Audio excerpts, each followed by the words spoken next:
Arranca la segunda hora de Hoy por Hoy Miranda en esta jornada de martes. Y si me lo permiten, vamos a cambiar el argumento de cada semana a esta hora. Ya saben que habitualmente nos espera desde la Fundación Cultural Profesor Cantera Burgos, Laura Preciado, con la que examinamos un libro. Pero esta semana el registro es diferente. Vamos a hablar de filosofía. Enrique Álvarez, un placer saludarte. Muy buenos días. Muy buenos días. ¿Por qué estáis tan sorprendidos por este acto cultural que estáis desarrollando estos días en Miranda? ¿Por qué? Por la respuesta de la gente. Esperábamos una respuesta acorde con el asunto. Un seminario de filosofía alrededor de la figura de Spinoza, del filósofo, y ha sido un goteo continuo y en muy poquito tiempo ha habido 18 inscripciones. Perfecto, pero os pasó exactamente lo mismo el pasado año con el curso de hebreo, que vosotros mismos pensabais que podía pasar y fue un éxito rotundo también. Sí, la verdad es que la respuesta de la gente está siendo por encima de las expectativas iniciales, pero responden en el tiempo, permanecen con nosotros y siguen respondiendo en otros asuntos como el que ahora nos atañe. ¿Y a qué conclusión habéis llegado? Pues que habrá que seguir intentando hacer más cosas de este tipo. Y que la gente tiene interés. Claro. Cuando se plantean temas y propuestas interesantes, la ciudad de Miranda responde. Ese sería el análisis, ¿no? De Miranda y de alrededores. Y de alrededores. Gracias a Dios. ¿Quién tenemos hoy en los estudios de la cadena SER? Quiero que hagas tú de Cicerone, venga. Pues para mí es un honor hacer mención al privilegio que tenemos al traer a Marco Antonio Gutiérrez. Es la persona que va a dirigir el seminario, va a impartir su clase magistral durante 3 días, martes, miércoles y jueves, desde las 10 de la mañana hasta las 11:30 o hasta las 12 en el caso del último día, visto que vamos a tener también una actividad videográfica. Sí, perdón. Él es doctor en Filología Clásica por la Universidad Autónoma de Madrid, es catedrático de Filología Latina en la Universidad del País Vasco, porque lo fue hasta el año 2021. Hasta hace nada. Y desde entonces aquí, pues ahora se está desarrollando en otras facetas, aparte de las propias como escritor, etcétera. También es un artista y investigador que ahora mismo está buscando una conexión entre sus facetas de filosofía y de expresión. Teniendo en cuenta el filósofo que has escogido para esta charla, es evidente su vinculación con lo que defiende y con lo que trabaja la Fundación Cultural Profesor Cantera Burgos. Profesor, muy buenos días. Hola, buenos días. Es evidente que la Fundación Cantera Burgos tiene un elemento fundamental, que es todo aquello que tiene que ver con el mundo judío, pues Spinoza es el referente fundamental para hablar en estas 3 jornadas, ¿no? Sí, sin duda Spinoza es un personaje que da mucho de sí, pero da mucho de sí incluso más allá de la filosofía, porque, como pudiera pasar con Sócrates, su propia vida ya era filosofía. La manera que tenía de vivir era un reflejo enorme de lo que verdaderamente él pensaba que debía ser la filosofía como estilo de vida. ¿Por qué le costó tanto en su vida dudar? ¿No es lo más propio del ser humano la duda? ¿Y él lo pagó muy caro? Sí, él dudaba por un motivo muy justificado, y era que él quería una filosofía integral. Y la filosofía que hay detrás de los filósofos profesionales, o la filosofía que a veces está aneja a las propias religiones, él fue consciente enseguida, como judío, de que eso no satisfacía las necesidades del momento. Es decir, la filosofía debía cambiar radicalmente de métodos, de principios y de actitudes. Sí, pero repito, no hay nada más humano que la duda. ¿Cómo era aquello? Líbrenos Dios del que tiene en esta vida todo claro, ¿no? Claro, pero... O sea, de los dogmáticos, ¿no? Sí. Él tuvo una duda, digamos, una gran duda a lo largo de toda su vida, que fue la que le permitió, digamos, elaborar un sistema completamente distinto a todos los anteriores. De tal manera que él no partía del hecho de que yo ya doy las cosas por solventadas, sino que lo que inventó fue un método de trabajo, que es una cosa distinta. Una cosa es creer en algo de manera ciega y decir, sí, la verdad la tengo yo y demás. No, él lo que intentó fue crear un método de trabajo. ¿Dónde focalizamos su vigencia 3 siglos después? Porque vivimos en un mundo pragmático en el que siempre queremos sacarle en claro para qué sirve algo en la actualidad. ¿Dónde buscamos 3 siglos después de su vigencia? ¿O dónde la encontramos? Pues mira, encontrar la vigencia y la utilidad de este filósofo que vivió hace más de 3 siglos no se encuentra fácilmente, porque él no era un filósofo fácil. Sin embargo, quien verdaderamente se interesa, y interesarse supone leer con mucho detenimiento lo que escribió y sobre todo observar con mucho detenimiento el tipo de vida que llevaba, esto puede ser motivo más que suficiente para que nos interesemos por él en el fondo de lo que él, llegar al fondo de donde él quería llegar. Si nosotros cogemos cualquier libro y casi de cualquier materia, nos encontramos con que a Spinoza lo cita todo el mundo, con una alegría que llama la atención. Y luego tú vas a la cita que hace, y la mayor parte de las citas son muy lights. Lo citan casi, bueno, pues porque queda muy bien, pero no. Claro, sí. Una cosa es la cita y otra el conocimiento de causa, ¿no? La mayor parte de ellos no han leído con provecho sus obras, porque son muy difíciles de entender. De tal manera son difíciles de entender que si tú no has leído varias veces las obras y no te has informado sobre lo que realmente quería, da la sensación de que no te has enterado de nada. ¿Eso revela una personalidad compleja? ¿O no necesariamente? Mira, depende de lo que tú entiendas por compleja. Lo que yo sí estoy seguro es de que era una personalidad muy autoexigente, pero además en todos los niveles de la vida. Por ejemplo, te voy a poner un ejemplo que yo creo que es suficientemente claro. Eso suele ser muy ilustrativo. Él vivió, hombre, no te voy a decir en la miseria, pero de una manera absolutamente discreta. Nada de ir sobrado por la vida y demás. Por ejemplo, en primer lugar, renunció a la herencia de su padre. Y luego vivió casi, no te voy a decir la miseria, pero muy cercano. Y se explicaba, mire usted, yo lo que necesito es tiempo para investigar, para profundizar. Más adelante, cuando empezó a ser conocido, le ofrecieron una cátedra en una universidad alemana. Y les dijo, no quiero yo esta cátedra porque esto me quita demasiado tiempo. No quiero pensar si el pobre hombre hubiera vivido en estos momentos donde la universidad tiene tanto elemento administrativo que se hubiera quedado absolutamente colapsado mentalmente. Fíjese, profesor, que me recuerda casi a Gaudí trasladado al siglo XX, en este caso en el mundo de la arquitectura, que era una personalidad también, por lo que percibo, muy similar, ¿no? Sí. En su forma espartana de vivir la vida, ¿no? Que luego era un gran maestro de la arquitectura, pero era muy espartano, ¿no? Sí, es muy, no se me había ocurrido, es muy buena la comparación. Uno era arquitecto, el otro era arquitecto de no solo de las ideas, sino de la arquitectura mental cuando uno argumenta. Y efectivamente, vivía en una pensión de mala muerte.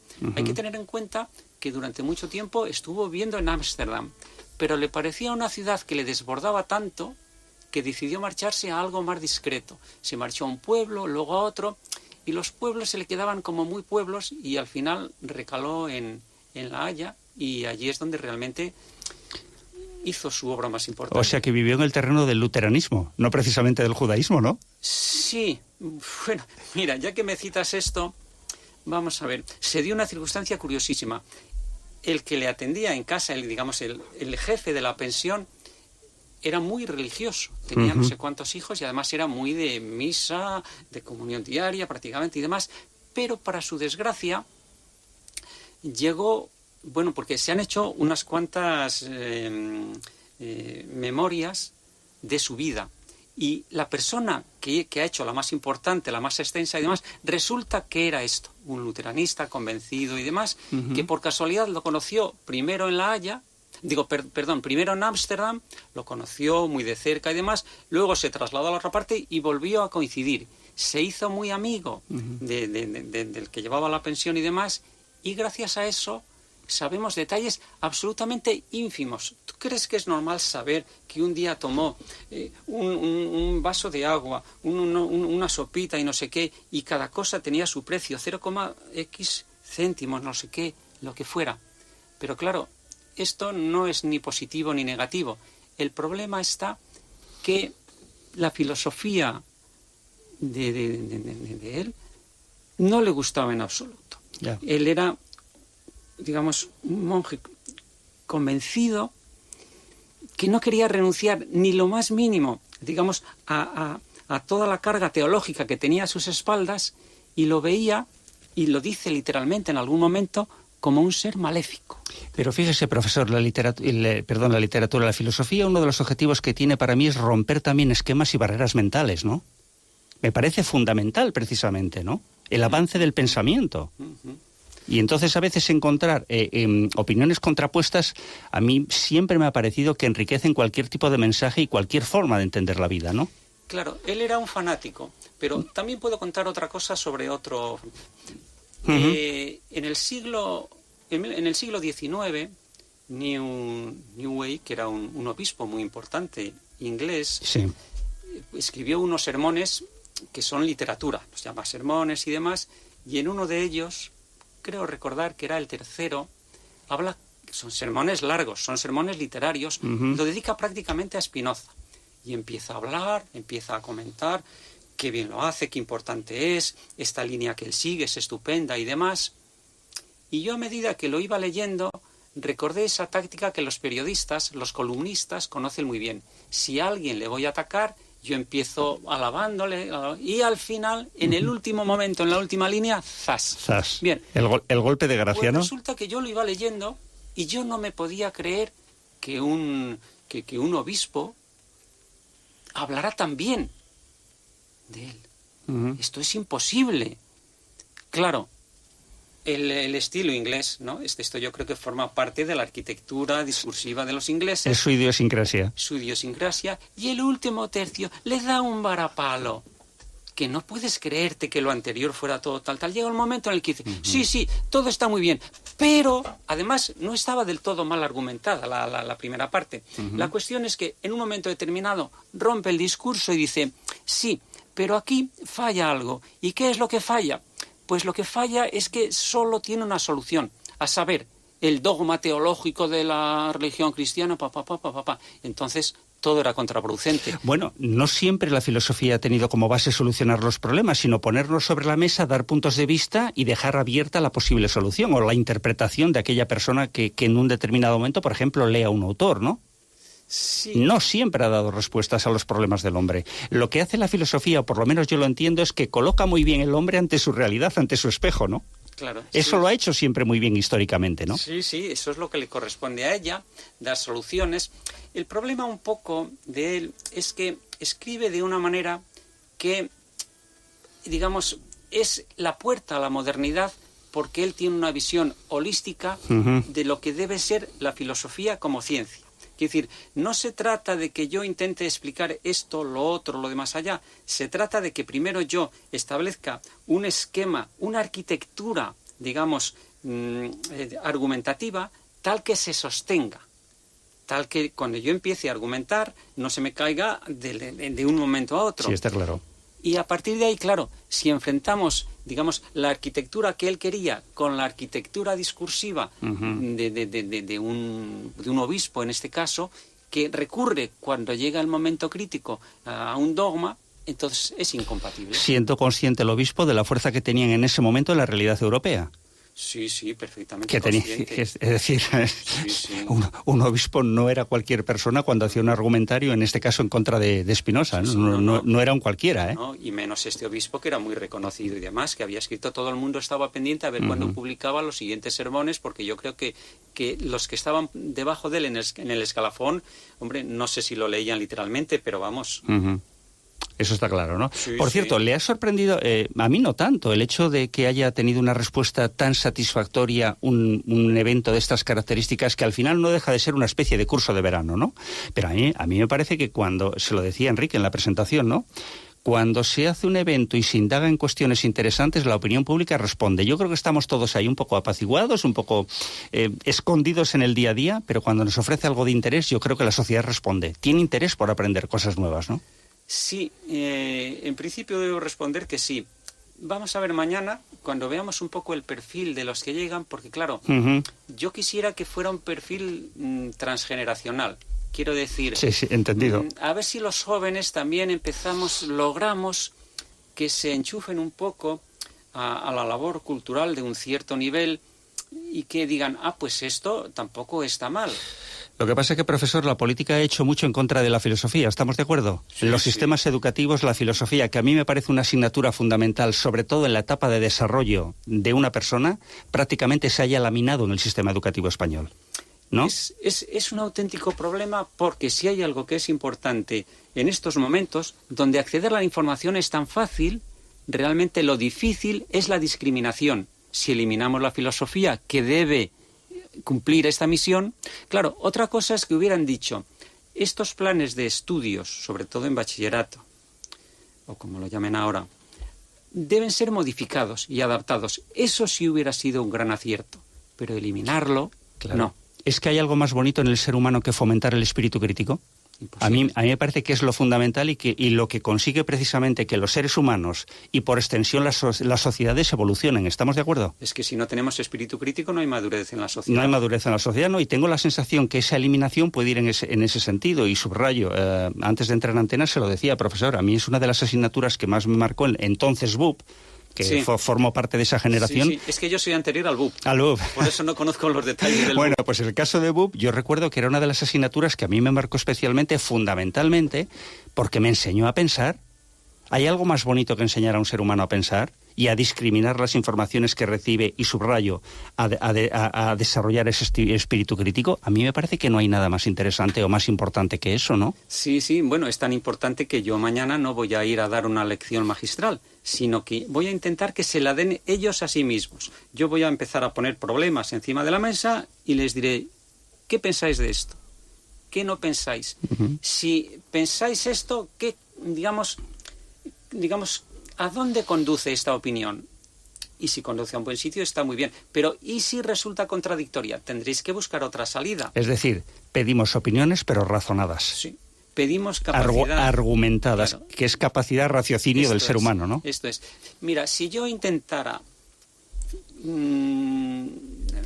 demostrar o mostrar en un ratito, un par de días, quién era este buen señor, este filósofo, se marcharían por la puerta igual que han entrado, con una diferencia. Dirían, este profesor, menos mal que se ha jubilado y menos mal que ya no da clase, porque yo no iría de ninguna de las maneras a su clase.